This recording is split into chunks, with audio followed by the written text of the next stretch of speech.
ভোটারদের কাছ থেকে শঙ্কার কথা শুনছি এমন মন্তব্য করেছেন তাসনিম জারা। তো দর্শক চলুন দেখে আসি বিস্তারিত। আসন্ন ত্রয়োদশ জাতীয় সংসদ নির্বাচন সুষ্ঠু হবে কিনা কিংবা ভোট কেন্দ্রে নির্বিঘ্নে গিয়ে ভোট দেওয়া যাবে কিনা তা নিয়ে ভোটাররা এখনও শঙ্কিত বলে দাবি করেছেন ঢাকা ৯ আসনের প্রার্থী তাসনিম জারা। জাতীয় নাগরিক পার্টি এনসিপি ছেড়ে ফুটবল প্রতীকে স্বতন্ত্র প্রার্থী হওয়া এই নারী গণসংযোগের সময় এমন বার্তাই পাচ্ছেন বলে জানিয়েছেন। আজ বুধবার রাজধানীর বাসাবো বৌদ্ধ মন্দির এলাকায় নির্বাচনী গণসংযোগে ছিলেন তিনি। সেখানে নিরাপত্তা নিয়ে সাংবাদিকদের এক প্রশ্নের জবাবে তাসনিম জারা বলেন, নিরাপত্তা নিয়ে শঙ্কা আছে। আমরা জানি যে তফসিল ঘোষণার পরের দিনই ওসমান হাদি গুলিবিদ্ধ হন। যারা গুলি করেছেন সেই ব্যক্তিরা কিন্তু গ্রেপ্তার হননি এখনও। ভোটাররা অনেকেই শঙ্কা প্রকাশ করছেন যে ভোটটা সুষ্ঠু হবে কিনা, তারা নিরাপদে ভোট কেন্দ্রে যেতে পারবেন কিনা। আগামী 12 ফেব্রুয়ারি ত্রয়োদশ সংসদ নির্বাচনে ভোট গ্রহণ হবে। এই নির্বাচনের তফসিল ঘোষণার পর থেকে রাজনৈতিক সহিংসতায় ৩৬ দিনে অন্তত ১৫ জন নিহত হন। প্রার্থীদের অনেকেই শঙ্কা প্রকাশের পর তাদের নিরাপত্তায় সশস্ত্র দেহরক্ষী দিয়েছে পুলিশ। অন্তর্বর্তী সরকার নির্বাচন অবাধ ও সুষ্ঠু করতে সব ধরনের ব্যবস্থা নেওয়ার আশ্বাস দিয়ে গেলেও ভোটাররা এখনও আশ্বস্ত হননি বলে মনে হয়েছে তাসনিম জারার। তাসনিম জারা বলেন, আগের মতো আগেই ভোট দেওয়া হয়ে গেছে কিংবা সুষ্ঠুভাবে গণনা হচ্ছে না, এরকম শঙ্কা অনেকেই প্রকাশ করছেন। এই শঙ্কা অবশ্যই দূর করতে হবে। নির্বাচনে সবার সমান সুযোগ বা লেভেল প্লেয়িং ফিল্ড তৈরি হওয়া খুব প্রয়োজন বলেও মন্তব্য করেন এই স্বতন্ত্র প্রার্থী।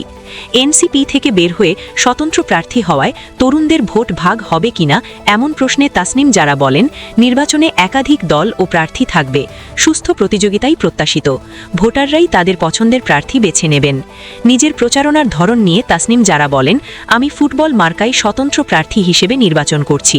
সচেতনভাবেই আমরা প্রচারণা একটু ভিন্নভাবে করছি। কোনো শোডাউন, মিছিল বা পোস্টার লাগাচ্ছি না। লাউডস্পিকারের ব্যবহারও এড়িয়ে চলছি, যাতে মানুষের ভোগান্তি না হয়। অর্থ ও পেশি শক্তির বাইরে গিয়েও রাজনীতি করা যায়, এটি প্রমাণ করতেই ব্যক্তিগত সম্পর্ক ভিত্তিক প্রচারণায় গুরুত্ব দিচ্ছেন বলে জানান চিকিৎসা পেশা থেকে জুলাই অভ্যুত্থানের পর রাজনীতিতে আসা এই নারী।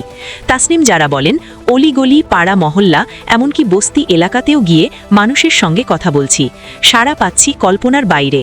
মানুষ গাড়ি বা রিকশা থেকে নেমে কথা বলছেন, শুভেচ্ছা জানাচ্ছেন। নারী পুরুষ, তরুণ বয়স্ক সব বয়সের মানুষের কাছ থেকেই ভালোবাসা পাচ্ছি। নিজের নির্বাচনী ইশতেহার নিয়ে তাসনিম জারা জানান, শিক্ষা ব্যবস্থা নিয়ে অনেক অভিভাবক উদ্বেগ প্রকাশ করেছেন।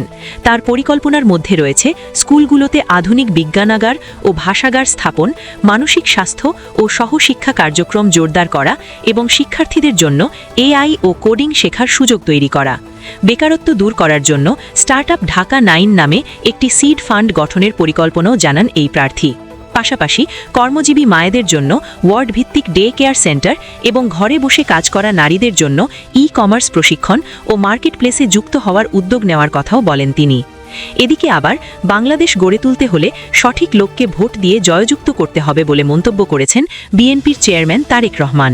তিনি বলেছেন, অধিকার আদায়ের জন্য যারা জীবন দিয়েছে সেই অধিকার যাতে ষড়যন্ত্র করে কেউ ছিনিয়ে নিতে না পারে। মঙ্গলবার রাতে গাজীপুর জেলা শহরের রাজবাড়ী মাঠে আয়োজিত বিএনপির জনসভায় প্রধান অতিথির বক্তব্যে এসব কথা বলেন তারেক রহমান। রাত 11:15টার দিকে ময়মনসিংহ থেকে সড়ক পথে এসে স্থবাস্থলে উপস্থিত হন তিনি। সঙ্গে ছিলেন স্ত্রী জুবাইদা রহমান। রাত 11:57 বক্তব্য শুরু করেন তারেক রহমান। তারেক রহমান বলেন, আন্দোলন হয়েছে, সংগ্রাম হয়েছে, স্বৈরাচার বিদায় হয়েছে দেশ থেকে। এখন দেশ গড়ার পালা। এখন মানুষের ভাগ্য পরিবর্তন করার সময় হয়েছে। কাজেই আমাদের পরিশ্রম করতে হবে, কাজ করতে হবে এবং ঐক্যবদ্ধ থাকতে হবে। আমরা যদি ঐক্যবদ্ধ থাকি, কাজ করি, পরিশ্রম করি, তবেই ইনশাআল্লাহ আমরা প্রত্যাশিত বাংলাদেশ গড়ে তুলতে সক্ষম হব। বিএনপির চেয়ারম্যান বলেন, সবার আগে বাংলাদেশ। কাজেই সেই বাংলাদেশ গড়ে তুলতে হলে আমাদেরকে একসাথে থাকতে হবে। আমাদের সঠিক লোককে ভোট দিয়ে জয়যুক্ত করতে হবে, যাতে মানুষের সমস্যার সমাধান করতে পারে। আমাদেরকে সতর্ক থাকতে হবে। অধিকার আদায়ের জন্য যারা জীবন দিয়েছে সেই অধিকার যাতে ষড়যন্ত্র করে কেউ ছিনিয়ে নিতে না পারে।